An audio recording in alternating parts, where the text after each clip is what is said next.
When I look back on my marriage now, I realize that the cracks had been there all along. At the time, though, I was blinded by the illusion of perfection.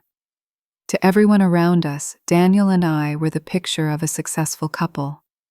He was ambitious, charming, and endlessly confident.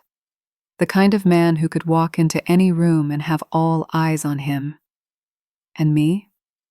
I was the supportive wife, always standing by his side, smiling at the right moments, and keeping our home spotless and warm. People envied us. They said we had the kind of relationship others could only dream of. But dreams have a way of turning into nightmares, don't they? I remember one evening in particular. We had just hosted a small dinner party. My best friend Melissa was there, as she often was. We had been inseparable since college. She was bold, funny, and always the life of the party. Everyone loved her, and I was proud to call her my friend. After the guests left, Daniel looked at me and said, "You're lucky to have a friend like Melissa. She brings such energy into the room." At the time, I thought nothing of it. In fact, I smiled, grateful that my husband and my best friend got along so well. If only I had known what that meant. The signs started small. Daniel began working later hours, but I believed him when he said he was chasing a big promotion. Melissa started canceling our girls' nights, claiming she was too exhausted from work. I brushed it off. After all, life gets busy. But deep down, something gnawed at me. A subtle change in tone when they spoke, a glance held for just a second too long, the way Melissa's phone always lit up with work emails whenever Daniel wasn't home. Still, I buried my suspicions. I told myself that I was imagining things, that I was being paranoid. Isn't that what we do when we're afraid to face the truth? We convince ourselves of the lie because it's easier to swallow than the reality. Everything unraveled on a rainy Thursday night. Daniel had told me he was staying late at the office. I decided to surprise him with dinner. I packed his favorite meal and drove through the pouring rain, excited to be the supportive wife he always praised me for being.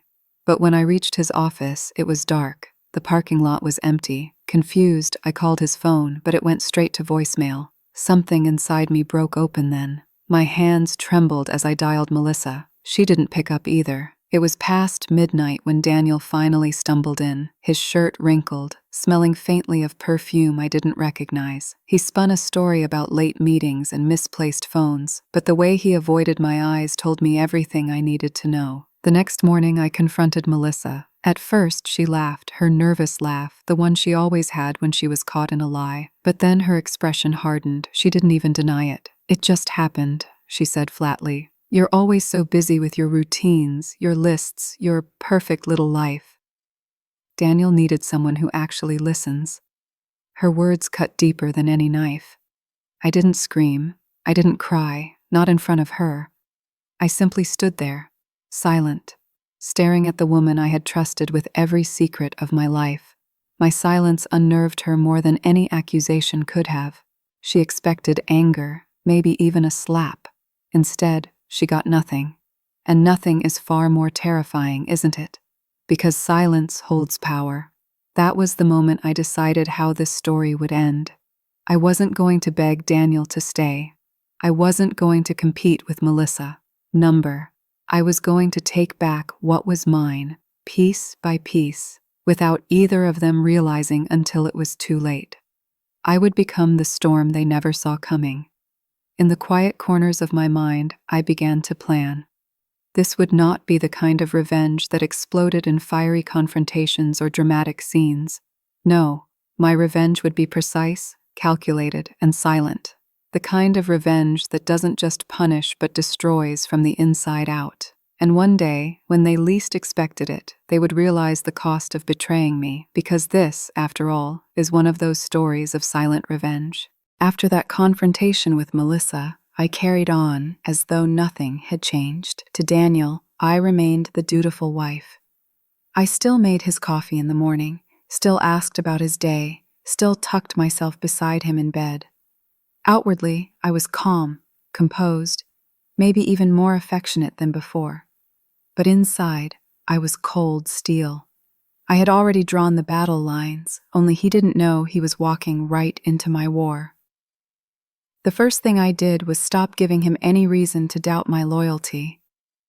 Men like Daniel, men with inflated egos, are always convinced they're smarter than everyone else. I leaned into that. I let him believe he was pulling the wool over my eyes, that I was oblivious to his late nights and suspicious phone calls. The truth? I was recording everything, every unexplained absence, every receipt carelessly left in his pockets, every lie he fed me. Then I turned my attention to Melissa. I had known her for more than a decade, which meant I knew her weaknesses better than anyone. She was reckless with money, desperate for attention, and constantly trying to climb social ladders she didn't belong on. She wanted Daniel, yes, but more than that, she wanted the lifestyle she thought came with being with him. And that would be the thread I'd pull until her entire life unraveled.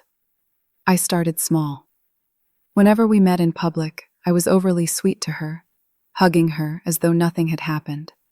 I knew it unsettled her. She couldn't understand why I hadn't exploded, why I hadn't cut her off. That was the beauty of silent revenge. I let her paranoia do half the work for me. Every smile I gave her made her question what I truly knew. Every act of kindness made her squirm. Meanwhile, I quietly built my foundation.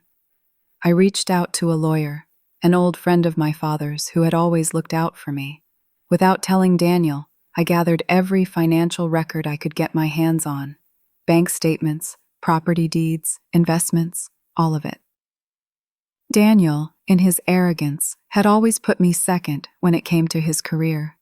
He believed I wasn't interested in complicated things like finances. That assumption would cost him everything. Melissa, too, made mistakes. She thought that by siding with Daniel, she had gained the upper hand. She bragged to mutual friends in whispers, certain it wouldn't get back to me. But people love drama, and gossip has wings. By pretending to be oblivious, I ensured that people talked freely around me. I let them believe I was fragile, broken. In reality, I was collecting ammunition. One evening, Daniel left his laptop open in the living room. I never invaded his privacy before, but that night, I did. There they were, emails between him and Melissa, carefully hidden in a separate folder. They weren't just love notes. They were plans. Plans to travel together, to buy a house once he sorted things out with me. Even discussions about selling off one of our shared investments to fund their future. That night, I didn't sleep. Not because I was heartbroken, but because my strategy was finally taking shape. He thought he was building a future with her. What he didn't realize was that every brick they tried to lay together was resting on the foundation of my patience, and I was ready to pull it out from underneath them. The next day, I put my plan into motion. I played the perfect wife more convincingly than ever. I cooked his favorite dinner, kissed him goodnight, and even laughed at his recycled jokes. To Melissa, I sent a cheerful text. "Girls' night soon? Miss you." I knew she wouldn't accept, but the invitation alone reminded her that I was still present, still watching. Weeks turned into months. Daniel and Melissa grew bolder, convinced that I was either too naive or too weak to confront them. But behind the scenes, I was making moves. I discreetly separated my personal finances from our joint accounts. I created digital backups of all the evidence I had gathered. And I began cultivating connections, friends, colleagues, acquaintances, making sure that when the time came, I'd have a network ready to support my side of the story. The most satisfying part? Watching them squirm without ever raising my voice. Silence is unnerving. Melissa's laughter became strained around me. Daniel avoided my gaze more often. They couldn't understand why I hadn't exploded, why I hadn't demanded a divorce, why I was still smiling. That uncertainty ate away at them, and every passing day made them more careless. One evening, I caught Melissa off guard at a cafe. I accidentally bumped into her while she was scrolling through her phone. She quickly locked it, but not before I glimpsed a picture. Her and Daniel, kissing, time-stamped only 2 nights before. I smiled warmly at her, pretending not to notice. "We really need to catch up soon," I said softly. The color drained from her face. That moment told me everything. They were drowning in their own guilt, and all I had to do was hold back and let them sink deeper. But silent revenge isn't just about waiting, it's about knowing when to strike. My preparations were almost complete, and the time to expose them was drawing near. Daniel still believed he was in control. Melissa still believed she was winning. And me? I had become the ghost haunting their every move, the quiet reminder that nothing escapes me. This wasn't just a betrayal anymore. This was a chess game, and I was already several moves ahead. After all, some of the most unforgettable stories of silent revenge begin not with shouting or chaos, but with a single smile and a promise unspoken. By the time autumn rolled around, my plan had evolved from quiet observation into silent execution. Daniel and Melissa had no idea that every move they made only tightened the noose I was weaving around them. The beauty of silent revenge is patience. I knew if I acted too soon, my impact would be reduced to a petty outburst. But if I waited, if I built the stage carefully, then when the curtain finally fell, the performance would be unforgettable. Melissa's weaknesses became my greatest weapon. She couldn't resist flaunting what she thought she had won, a new designer handbag, dinners at restaurants Daniel paid for, little hints dropped on social media about finding true love. She thought she was subtle, but I knew her too well. Each post, each slip of the tongue became another nail in her coffin.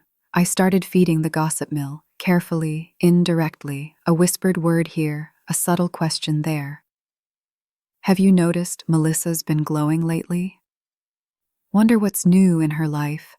People filled in the blanks themselves. Soon, rumors swirled. Not about me. Oh no, I stayed the victim, the loving wife. But about her. About Daniel. The whispers grew into conversations, and those conversations grew into suspicions.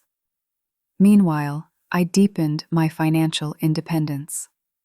Quietly, I moved assets into accounts Daniel couldn't touch. I consulted with my lawyer, who reminded me that evidence of infidelity could tip the divorce proceedings in my favor. "The key is documentation," he said. I smiled, knowing I already had more documentation than either Daniel or Melissa could imagine. One evening, Daniel came home later than usual. His shirt was wrinkled, his hair slightly disheveled, and he carried that faint trace of perfume again. I greeted him with a kiss on the cheek, pretending not to notice. Over dinner, I asked sweetly, "So, how's work? Are things still stressful?" He sighed dramatically, rubbing his temples. "You have no idea." "It's exhausting," I nodded sympathetically, hiding the laughter that threatened to spill out. Because in my bag, tucked beneath the table, was the printed receipt of the hotel room he had checked into just hours before, with Melissa's name listed under additional guest. Let him lie. Let him perform. The stage was almost set. The next step was subtle sabotage. I began planting small doubts between them without either of them realizing it was me. For instance, when Melissa wasn't around, I'd casually mention to Daniel, "Melissa seems so busy lately. I hope she's not spreading herself too thin." And when I bumped into Melissa, I'd drop a quiet comment. "Daniel's been really distracted at home." You know how men are. Sometimes they chase excitement wherever they can find it. It didn't take long before cracks appeared in their stolen romance. Melissa became insecure, Daniel became defensive, and their once secret affair began to feel less like a thrilling escape and more like a burden. I watched it all unfold with calm detachment. This was exactly what I wanted. Let them rot in their own mistrust, while I prepared to deliver the final blow. Then came the moment I had been waiting for. Daniel suggested a trial separation. He told me over breakfast one morning, his tone soft, rehearsed. "I think we both need some space," he said. "You deserve happiness, and I don't want to hold you back." I stared at him, feigning shock and sadness. "If that's what you think is best," I whispered. Inside, I was triumphant. A separation meant legal proceedings, and legal proceedings meant my carefully gathered evidence would finally see the light of day. But here's the thing about silent revenge. It's not enough to simply win. You have to make sure they realize exactly how and why they lost. And I wasn't done yet. Melissa, still intoxicated with the idea of replacing me, began talking about moving in with Daniel. But Daniel, weighed down by the mounting rumors and his own unraveling guilt, started pulling away from her. She didn't see it, but I did. The more desperate she became, the colder he grew. I orchestrated it all step by step. A misplaced photo of Daniel and me at a charity event, looking happy and united, found its way onto social media. A forgotten message forwarded to Melissa's inbox, showing Daniel making dinner plans with business associates, gave the impression he was lying to her, too. Melissa confronted him. He denied it, of course, but the seed of doubt had already been planted. They argued more, trusted less, and slowly, their stolen romance corroded from within. I was the ghost in their story, the invisible hand twisting the knife. They couldn't see me, couldn't hear me, but they felt me everywhere. In their silence, in their doubts, in the way they avoided each other's eyes. By winter, Daniel looked exhausted. Melissa looked defeated. And me? I was thriving. I had built my independence, secured my future, and held the power in my hands. The trap was ready to snap shut. Because silent revenge isn't about striking when they're strong. It's about waiting until they're already broken. And Daniel and Melissa were crumbling, piece by piece, without even realizing I was the one pulling the strings. Soon, the world would know. And when they looked around for the villain in their downfall, all they would see was me, standing silently, smiling, untouchable. After all, some stories of silent revenge don't end with shouting matches. They end with the quiet collapse of everything the betrayers thought they had built. The morning the truth finally came out was deceptively ordinary. Daniel had left early for a meeting. Melissa hadn't returned my last text, and the world outside was calm. But inside, I knew it was the day their carefully constructed fantasy would collapse. I hadn't rushed my revenge. I had built it brick by brick, silently, patiently, and now the foundation was ready to crumble. The first strike was subtle but public. I arranged for a mutual friend to host a small dinner gathering. Everyone from our social circle would be there. People Daniel wanted to impress. People Melissa longed to belong among. I made sure of it. That night, I arrived wearing the necklace Daniel had given me for our anniversary. I looked polished, serene, the image of the devoted wife. Daniel showed up late, Melissa arriving only minutes after him. They both froze when they saw me. I smiled warmly, as though nothing was wrong, and beckoned them to join the group. Throughout the evening, I played my role flawlessly. I laughed at the right moments, asked people about their lives, even poured wine into Melissa's glass with steady hands. But then, just as the night was reaching its comfortable rhythm, I pulled out my phone. "I wanted to share something," I said, projecting my voice just enough to draw attention. "I came across these messages and thought they might amuse you all." On the screen, I displayed a series of emails, Daniel's words to Melissa, dripping with false promises, planning their future together. I had chosen them carefully, ensuring the dates aligned with nights Daniel had sworn he was working late. The room went silent. Eyes darted from me to Daniel, then to Melissa. Daniel stammered, his face draining of color. Melissa tried to laugh it off, but her trembling hands betrayed her.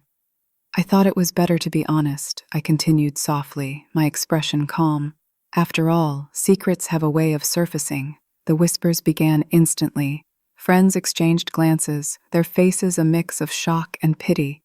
Daniel attempted to explain, but his excuses sounded hollow against the weight of hard evidence. Melissa fled to the restroom, but when she returned, no one would meet her eyes. That was only the beginning. Within days, the story spread beyond our circle. Gossip, once my silent weapon, had become a roaring fire. People who once admired Daniel's charisma now looked at him with disdain. Those who envied Melissa's boldness whispered about her betrayal. Their reputations, once polished, now carried the permanent stain of scandal. But I wasn't finished. With my lawyer's guidance, I filed for divorce. I presented the court with every piece of evidence I had meticulously gathered: hotel receipts, text messages, photographs, even witness accounts. Daniel's lawyer tried to argue, but the sheer volume of proof was overwhelming. The judge awarded me the majority of our shared assets, along with the house. Daniel, stripped of his financial security, was forced to downsize his life drastically. Melissa, too, bore the brunt of my silence. Her career suffered as colleagues distanced themselves from her. Invitations to events dried up, friendships dissolved, and her reputation as the other woman clung to her like a shadow. She had wanted Daniel, but what she got instead was isolation. And through it all, I never raised my voice. I never screamed or shouted. I never begged for sympathy. I simply let the truth speak for itself. Daniel called me one evening after the court ruling. His voice was hoarse, broken. "Why didn't you say anything sooner?" he asked. I paused, savoring the weight of my answer. "Because silence is louder than words, Daniel. You just never learned how to listen." I hung up, leaving him with nothing but the echo of my silence. Melissa tried reaching out once, sending me a long, rambling message about how things had just happened, how she never meant to hurt me. I didn't respond. My silence was her punishment, heavier than any angry words could ever be. She craved acknowledgement, even hatred, but I gave her nothing. The beauty of stories of silent revenge is that the betrayers never see them coming. Daniel and Melissa expected drama, confrontation, maybe even forgiveness. Instead, they got silence, a silence that dismantled their lives piece by piece, leaving them with nothing but regret. And me? I flourished. I rebuilt my life, free of lies and betrayal. I poured my energy into work, into friendships that were genuine, into rediscovering who I was without Daniel's shadow. For the first time in years, I felt light, unburdened, but I never forgot. Sometimes, on quiet evenings, I would think back to that night in the rain when I first discovered the truth. I remembered the hollow ache in my chest, the sting of betrayal, and then I remembered the silence that followed, the silence I had turned into my greatest weapon. I realized then that revenge isn't always about destruction. Sometimes it's about reclaiming power, about reminding yourself that you are stronger than those who tried to break you. Daniel and Melissa thought they had stolen my happiness. Instead, they gave me the strength to craft a story of silent revenge that would haunt them forever. And as I closed that chapter of my life, I knew one thing with certainty: silence is not weakness. Silence is power. But the final act of my revenge still remained, because while their reputations and finances had crumbled, there was still one piece of the puzzle they held on to: each other. And I wasn't about to let them have that victory. Not yet. They say revenge is a dish best served cold. I would add, revenge is best served with an aftertaste of finality. By the time I prepared my ultimate move, Daniel and Melissa were already frayed. Reputations tarnished, friendships eroded, and confidence eaten away by the very doubts I had quietly seeded. But I wanted them to understand the full measure of what they had lost. I wanted the last image they carried to be one of quiet, unspoken consequence. I didn't need to humiliate them in public or hurl accusations at their faces. That would have felt cheap. Instead, I designed a scene so carefully that when the curtain fell, they would be left staring at the ruin of what they had tried to build. Melissa had one thread left, the idea that Daniel still loved her. She clung to it like a life raft, despite everything else collapsing around them. So I let her believe it for a moment, enough to lure her into a final mistake. I arranged a meeting, indirect and casual, through a mutual friend who didn't know the truth. It was to be an afternoon at a small bistro, something they'd find low stakes and intimate. I made sure the timing was such that Daniel would be there too. I wanted them to speak, to rehearse their plans, to stitch their tattered desire back together. I wanted them to taste that false hope one last time. On the day, I arrived early and chose a table with a clear view of the entrance. I wore nothing dramatic, just a simple dress and the quiet confidence of someone who no longer needed validation. Daniel came in first, tentative, like a man who had been awake for too many nights thinking of half-formed plans. Melissa followed, carrying the air of someone who'd convinced herself she was owed happiness. They sat, they smiled, they spoke in gentle murmurs at first. I listened. I let them fall into the rhythm of familiar secrets. They spoke of moving away, of starting fresh under new names, of escaping the shame that had found them. Daniel's voice trembled when he said, "Maybe we can try again. Maybe we can start over."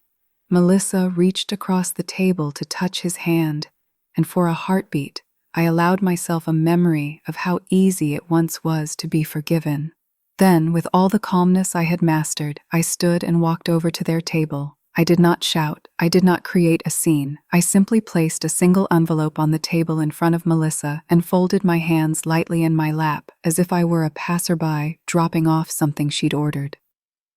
My voice was steady as I said, "You left this at my office." Melissa's fingers trembled as she opened it. Inside were the final pieces of a puzzle I had been assembling for months. Copies of the signed statements from a few reliable witnesses who had seen them together in places they had denied. A ledger showing small transfers from Daniel's account to a joint account Melissa had access to, and a short, precise note from me. No accusations, just facts and dates. The envelope was a surgical removal of any doubt they had left. Melissa's face went white. Daniel's jaw tightened. This was not dramatic because I wanted to hurt them in the moment. It was dramatic because it denied them the fantasy that they still had control. In the hush that followed, I said quietly, "You can start over. But remember, you can't start over on top of someone else's life." They didn't argue. They didn't plead.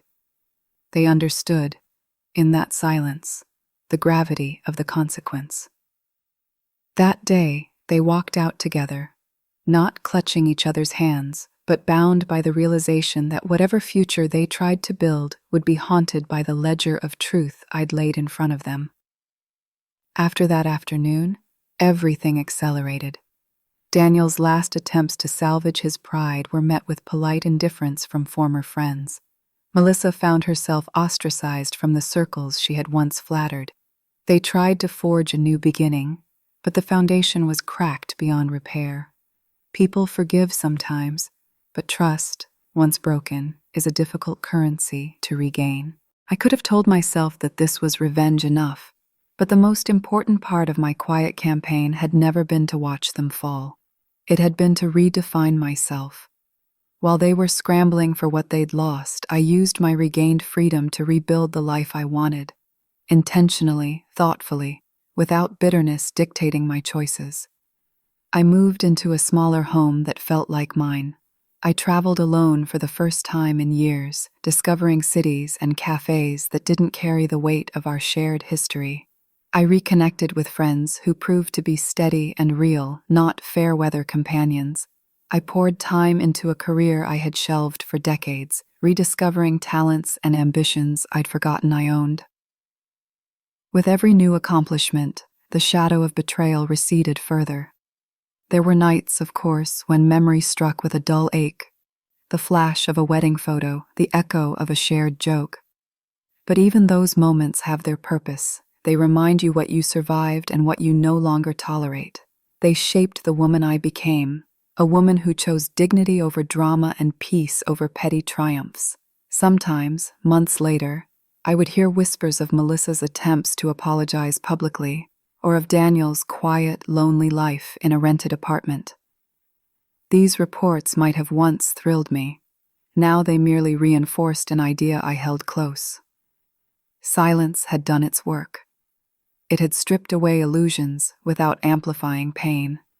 I rarely spoke of the revenge then. When people asked about the divorce, I told a simple truth. We grew apart, and left it at that.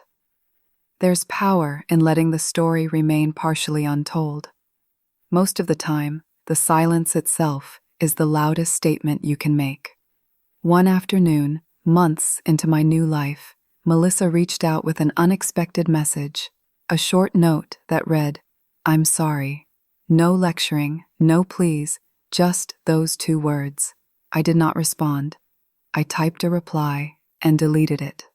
Forgiveness, I realized, is not always a public declaration. Sometimes it's a quiet, private decision you make, so it no longer controls you. So I let the note exist in her world and not in mine. If someone asks me now to tell one of the stories of silent revenge, I can recount this one without heat. It wasn't about cruelty. It was about reclaiming agency and letting truth do the heavy lifting. It was about the slow work of taking back what was mine without becoming the very thing that hurt me. In the end, the greatest revenge was not their ruin, but my restoration. They lost the life they built on lies. I regained the life I had nearly forgotten how to live. Silence had been my weapon, and silence had been my healer. The loudest sound left in the wake of it was the steady beat of my own heart, free, deliberate, and finally mine.